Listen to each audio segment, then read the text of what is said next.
than just an island, it is a harbor for the soul.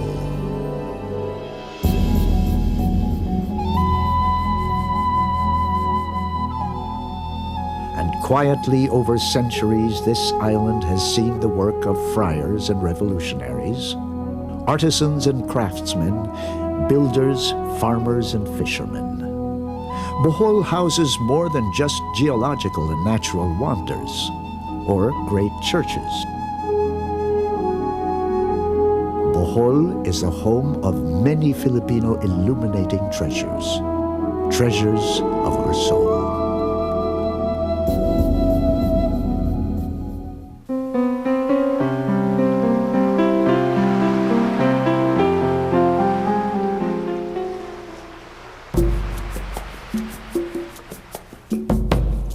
Surrounded by southern Leyte in the east, Cebu in the west, the Camotes Island in the north, this oval-shaped island is the 10th largest in the archipelago, with a terrain characterized by rolling hills and mountains,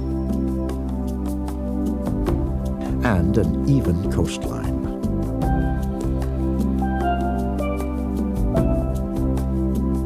Great mountains share the land with a unique geographic feature.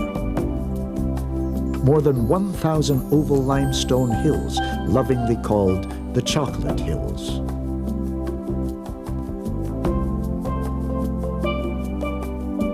Great forests used to cover most of the mountains and hills, and these used to be home to varied flora and fauna, including the rare, now endangered tarsier.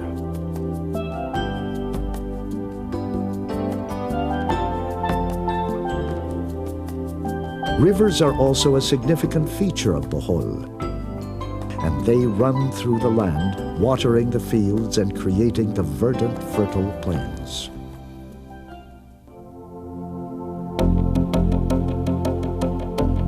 In many ways, Bohol is still very much an ecotourism paradise.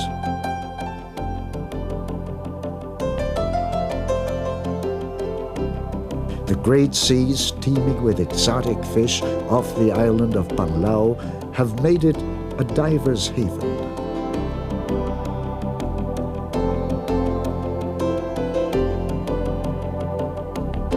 And the serene waters surrounding Tagbilaran have created a nest of luxury resorts.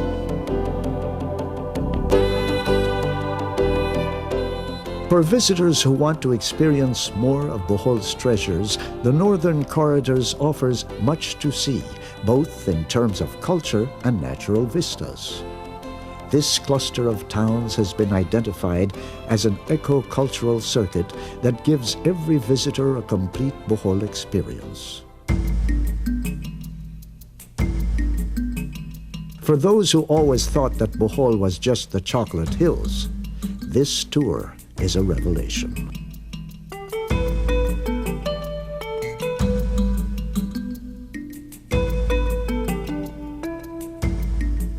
In Loon, the Mualong River is the gateway to Bohol's yet undiscovered natural vistas.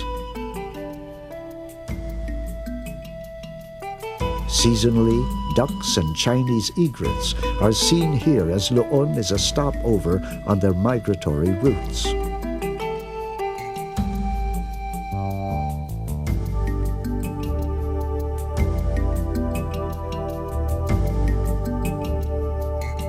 Buena Vista is the site of an amazing labyrinth of rivers and estuaries, making it an ideal site for nature lovers and trekkers.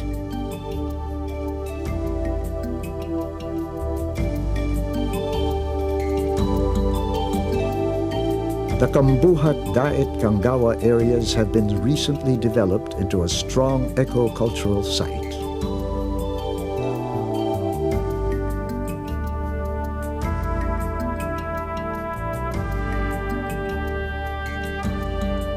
Activities here range from a river cruise along the bank communities and structured guided tour to the area's leading livelihood interests.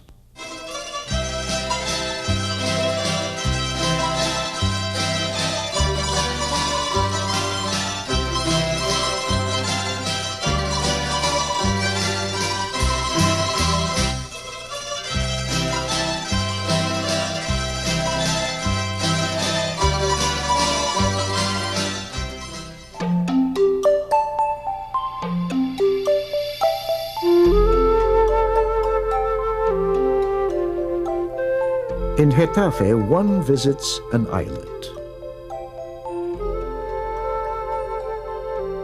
Here, the mangrove swamps and the flora and fauna that thrive in these unique ecosystems are the key attraction.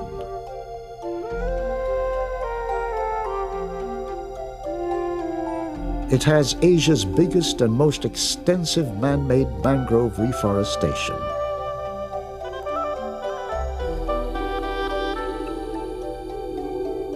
With now over 40,000 hectares of reforested wetlands and swamps, the Banacon Fisherfolk and Mangrove Planters Association has structured boat trips, walking trails through the avenues and the alleys among vast mangrove forests.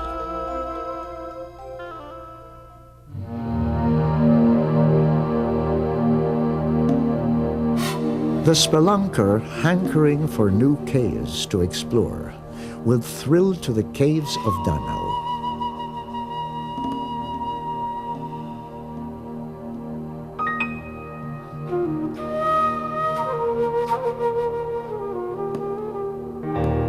Here in Magtangtang is an elaborate set of caves not yet fully explored since Francisco Dagohoy sought refuge here.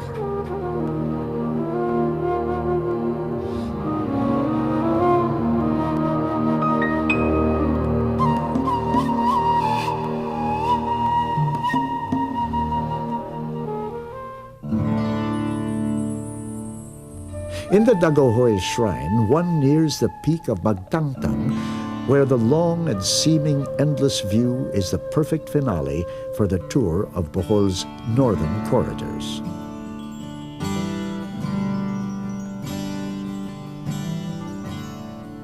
Yet another treasure of the Boholano soul is found in the music of its people. In the churches, the old organs lying in disuse tell the story of sacred music and its popularity. Though some of the organs may be silent today, the quest for the sacred and its growth in the secular life is still told.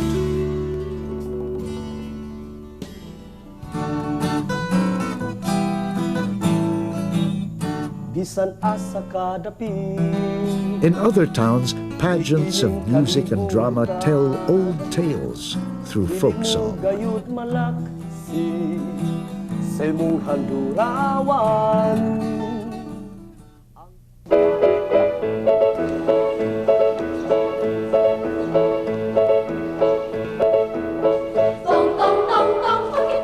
But it is in the voices of the young that the treasures of the Boholano soul ring freshest.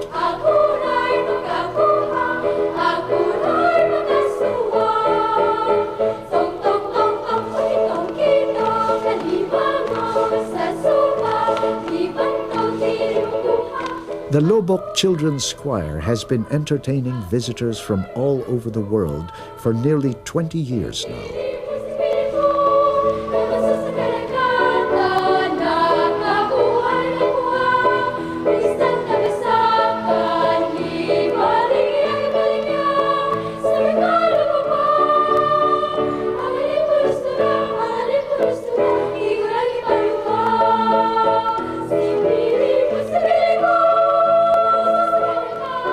The young group has been honed to a state of near perfection and has garnered the choir awards in regional and national competitions, as well as participation in concerts and choir festivals abroad.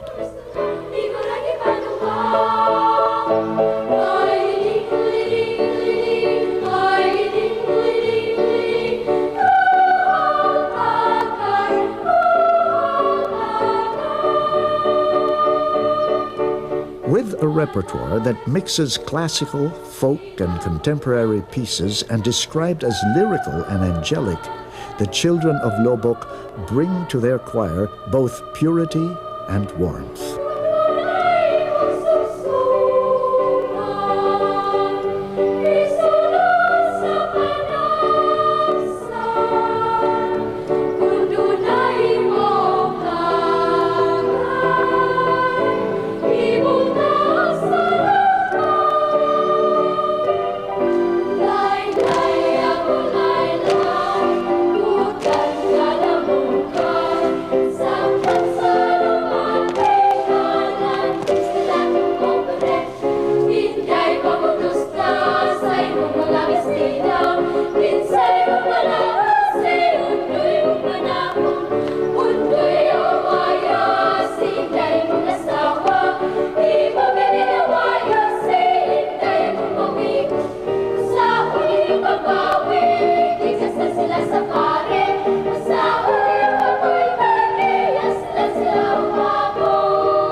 In Dimyao, the children play the rondalla.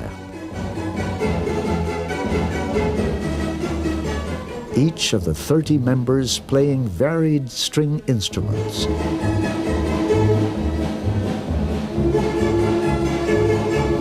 From the guitar,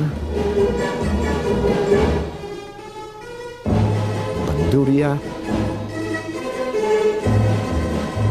the octavina, the bajo de arco, and the drums.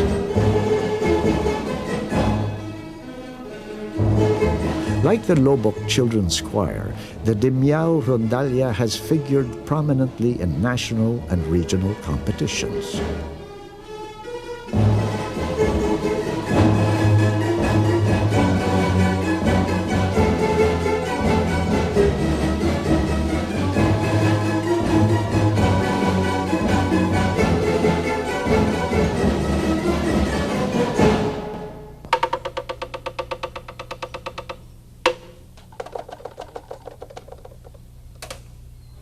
The town of Alicia, set against the rolling hills of southeast Bohol, boasts of yet another charming ensemble.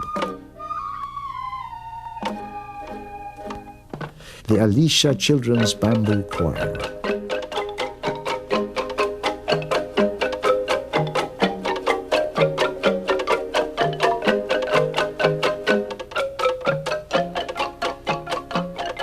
The instruments the children play may remind one of the angklung of Indonesia, or closer to home, the pangkat kawayan.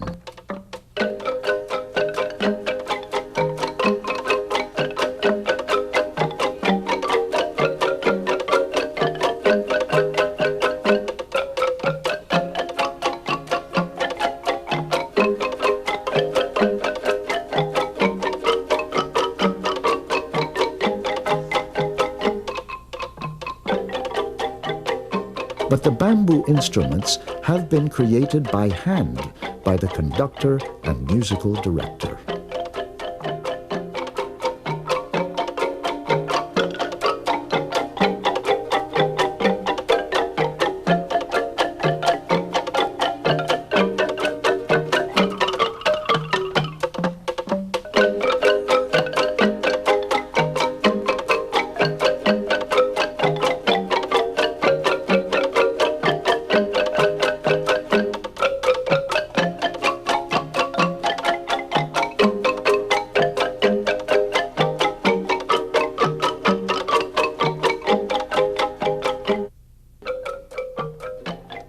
In the joyous playing of these young people, we see the musical treasures of Bohol, as well as the youthful expressions of a vibrant culture.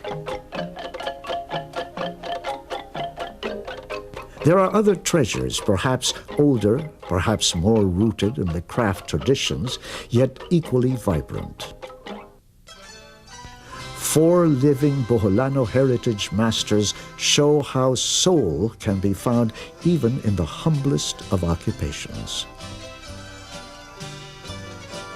Cornelio Matuod Redulla is a 63-year-old woodcarver in the Manga district of Tagbilaran City. He creates from santol wood unique folk representations of the Virgin and the saints.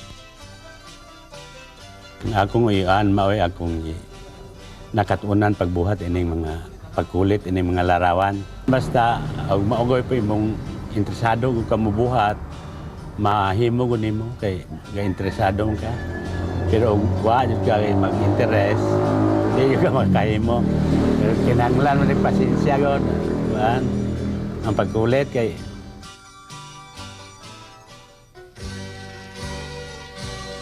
Alejandro Hubak, a master boat builder, a man whose craft involves an endless knowledge of the waters and the waves, as well as the native acumen of how to eke a living from them.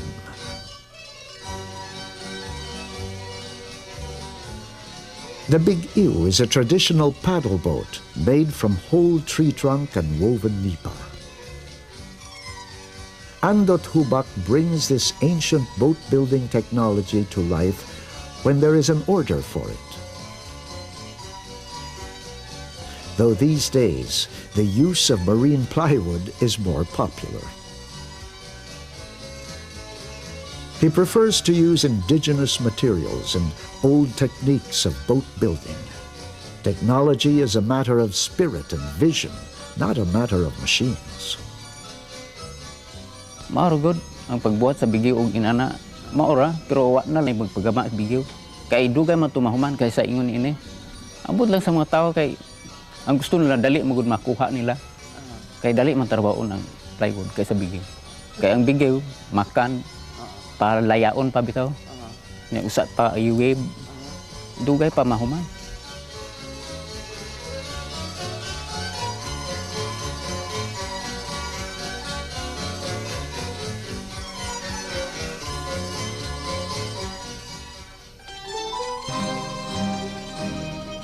Remesita Achas has a different skill.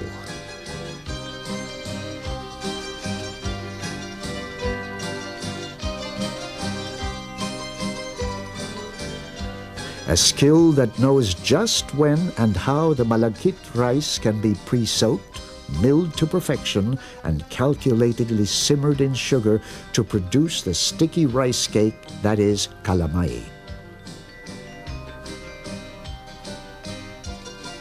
Nothing so humble-looking has ever merited such rigorous attention to timing and flavor, mixing and sweetening.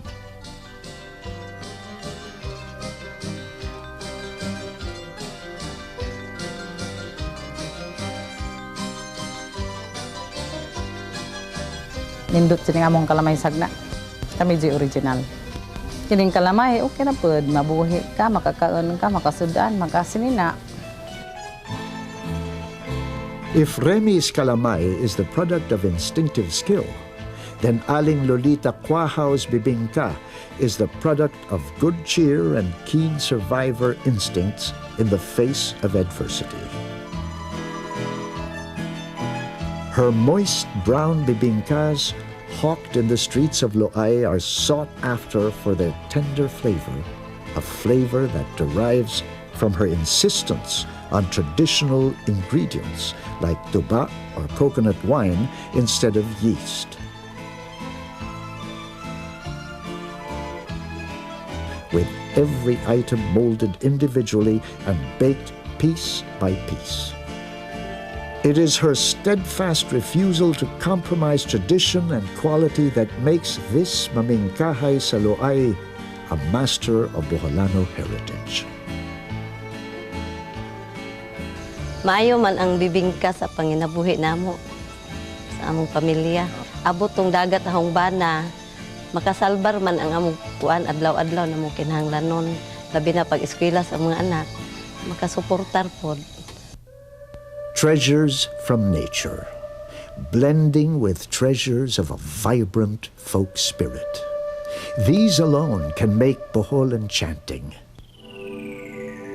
But when you add the great churches, the picture becomes more complete. For in these churches, we see the faith that molds the folk, the faith that inspires true treasures to be mined from the soul. In 1565, Miguel Lopez de Legazpi stopped at Hagna in Bohol, where he met with native resistance. But a peace pact signed in blood was negotiated by Legazpi with Sikatuna and Sigala.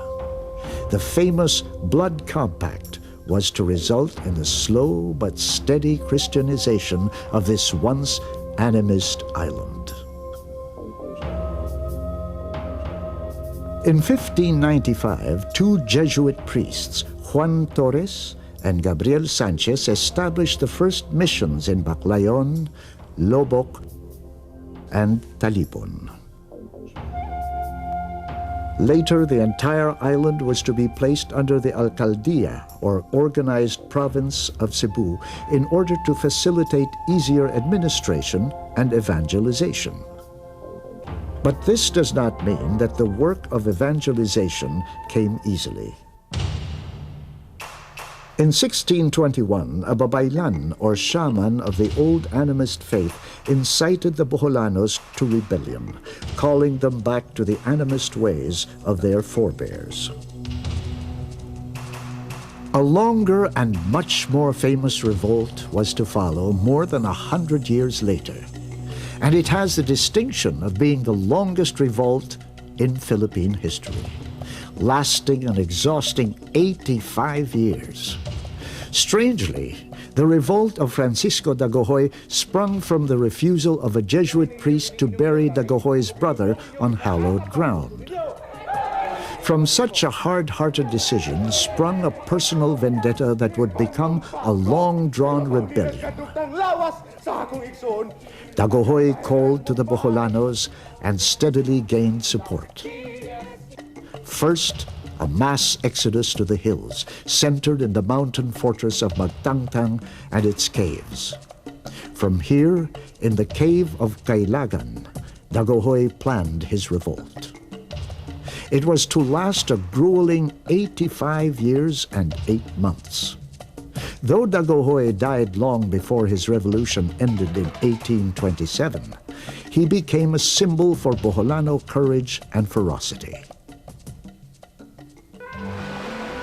Today, in the shadow of Bohol's magnificent churches, the world of Francisco Dagohoy seems so far away. Indeed, the great structures whisper, not of revolt, but of timeless faith.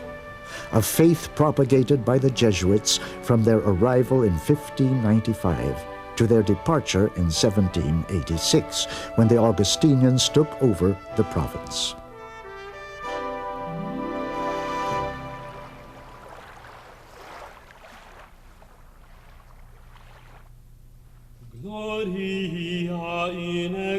First in importance is Baclayon, the first of Bohol missions established by the Jesuits. The church complex faces the sea, mute witnesses to the period when churches were also fortresses against pirate raids. The present stone church dates to 1727 and is built of coral stone. On its facade are images of Saint Joseph and the Christ child, while the central niche is reserved for the Immaculate Conception, the church patroness.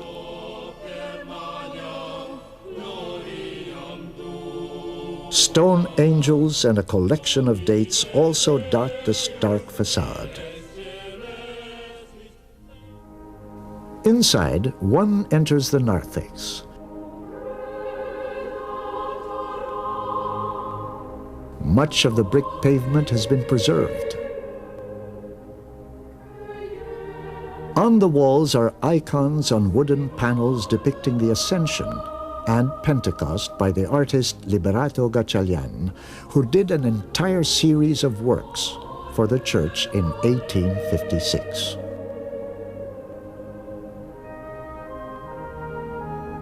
A pulpit dating to the 1870s straddles the epistle corner of the nave and transept. Scholars point to the feature as the transition piece from the Baroque to the neoclassical. The main altar fuses both Eastern and Western influence and are among the best examples of Philippine Baroque.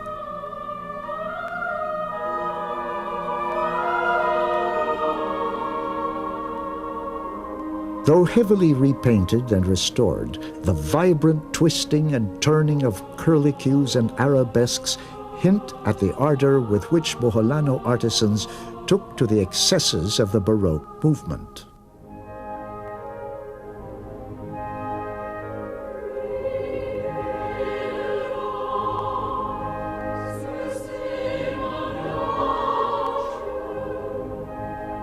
The high altar preserves the original composition of tabernacle, altar table, side tables, step pedestals or gradillas and gradas, and the ornamental frontals and carved bouquets or ramilletes.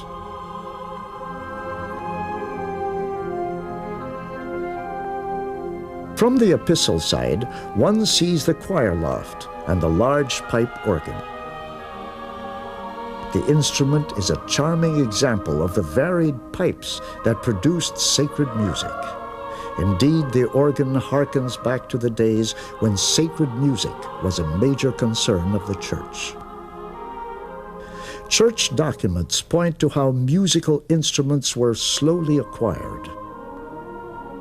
Such a concern for music produced one of the church's lasting treasures.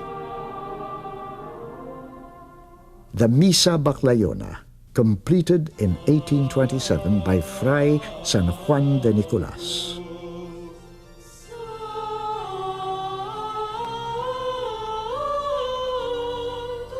The tour of the church takes one to the epistle retablo. This altar is dedicated to the Nuestra Señora de Consolación.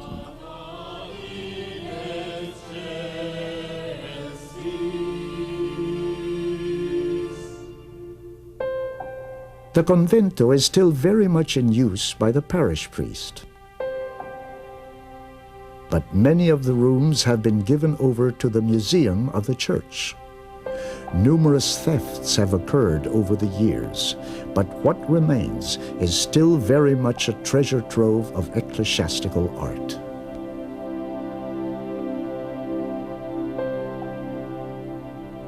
Here, an important collection of ivory, silver, glass, and wooden objects is displayed. Important altar and processional furniture are housed here, as are the images of the Santo Niño and San Blas, so coveted by thieves. It is very important for the people of Baclayon because this collection would serve as some kind of a point in time to which they would be able to connect themselves and relate themselves to, especially as regards the religious history of the people, the sacred or religious memory of the people.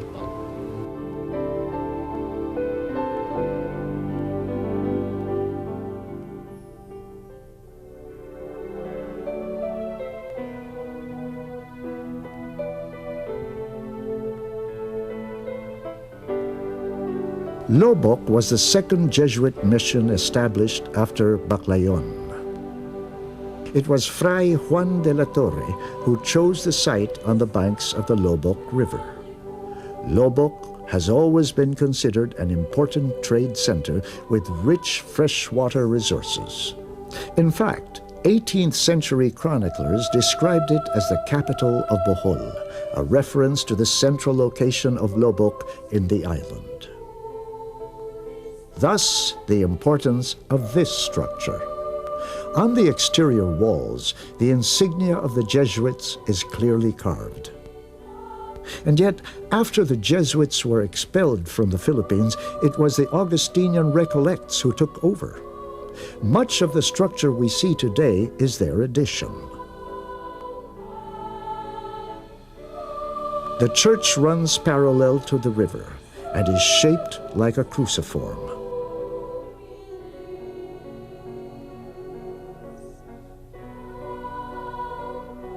On the portico facade are bas-reliefs of San Pablo and Pedro, and interspersed among the arches and the Jesuit insignia are symbols of the Augustinian order.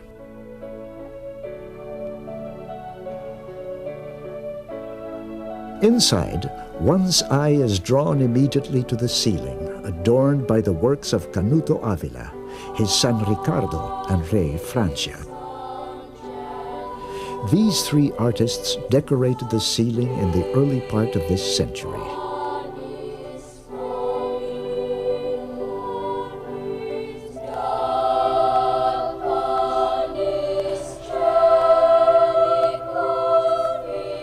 The most compelling of the murals is the one that hangs over the center nave. It depicts the patroness of the church, Our Lady of Guadalupe, saving the church from the Great Flood of 1876.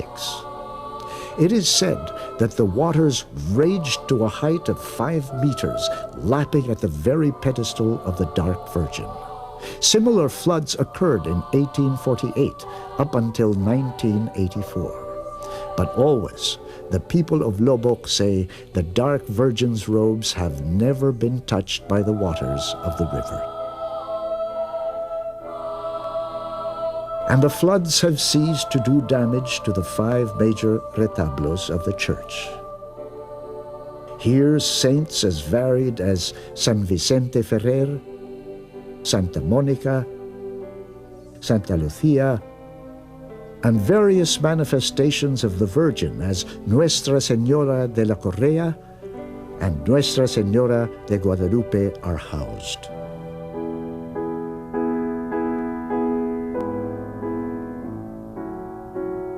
In the convento, one finds the Volada, a cantilevered outdoor gallery, as a distinguishing feature.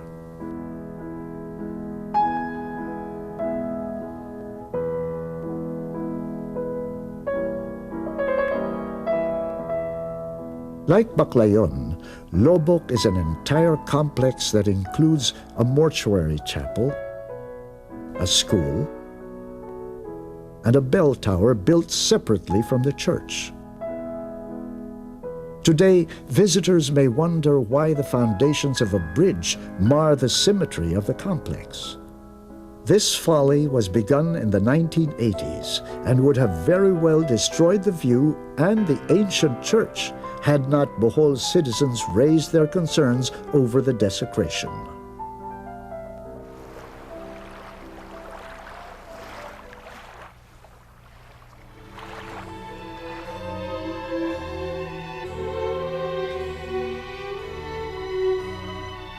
In the town of Loay, the church is dedicated to the Holy Trinity. On the facade, a medallion with the eye of God is borne up by 2 angels. The inscription, Deus Trinus et Unus, honors the one and triune God.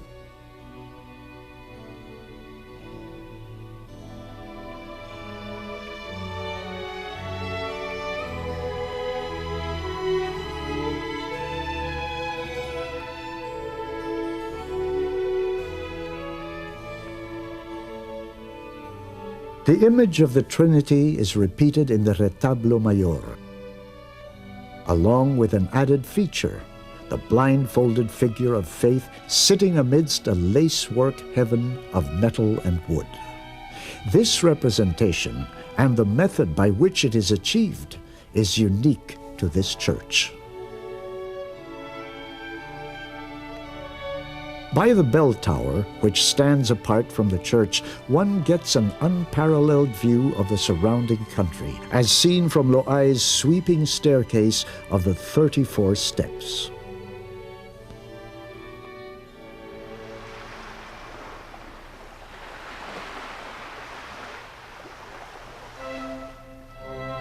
The Nuestra Señora de la Luz, or Birhen sa Casilak, is the patroness of the Church of Loon. Church is considered the crowning glory of Recollect architecture in Bohol. It is certainly one of the grandest in the whole of the Visayas. Queenly she is, an image complemented by the graceful town plaza over which the church reigns. Adding to the air of nobility is the carved inscription dedicating the church to the Queen Isabel, as well as the Virgin Mother.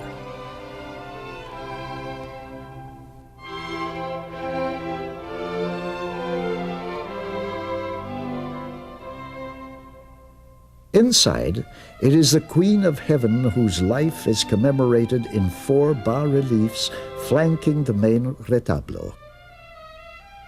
From the Annunciation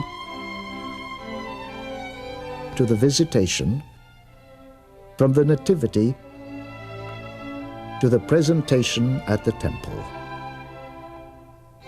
These mix with mystical representations from the Litany of Loreto, all praising the Virgin through a language of symbols.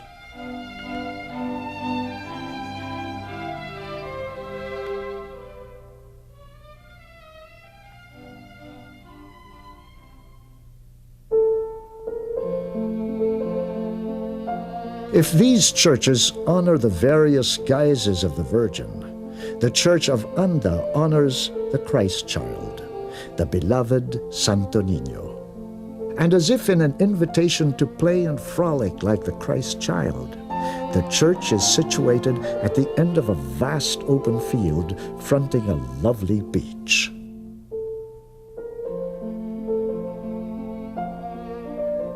Outside, the church is simple, forthright even, the shape of a Latin cross, with a 4-sided cupola topping the structure.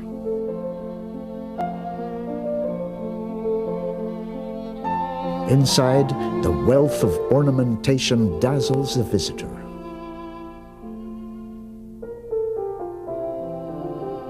Again, the use of murals by the artist Ray Francia, who painted this almost reachable representation of heaven.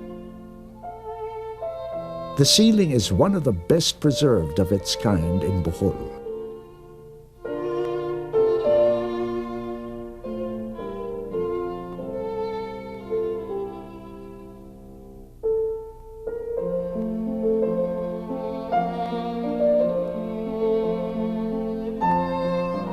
In the main retablo, there is a diminutive image of the Santo Niño. These are Bohol's treasures of the faith, kind and dependable repositories of prayer and supplication. And all throughout the island, other churches stand.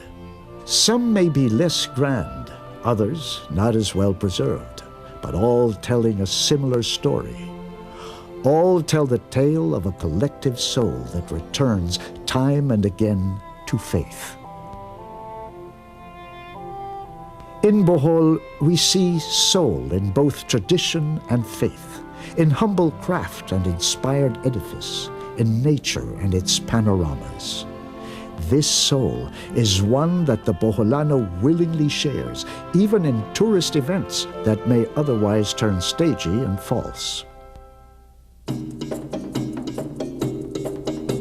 In the annual commemoration of Sikatuna's blood compact with Legazpi, held every March, The Sandugo or Blood Compact is theatricalized and re-energized through music and dancing, costumes and tableau.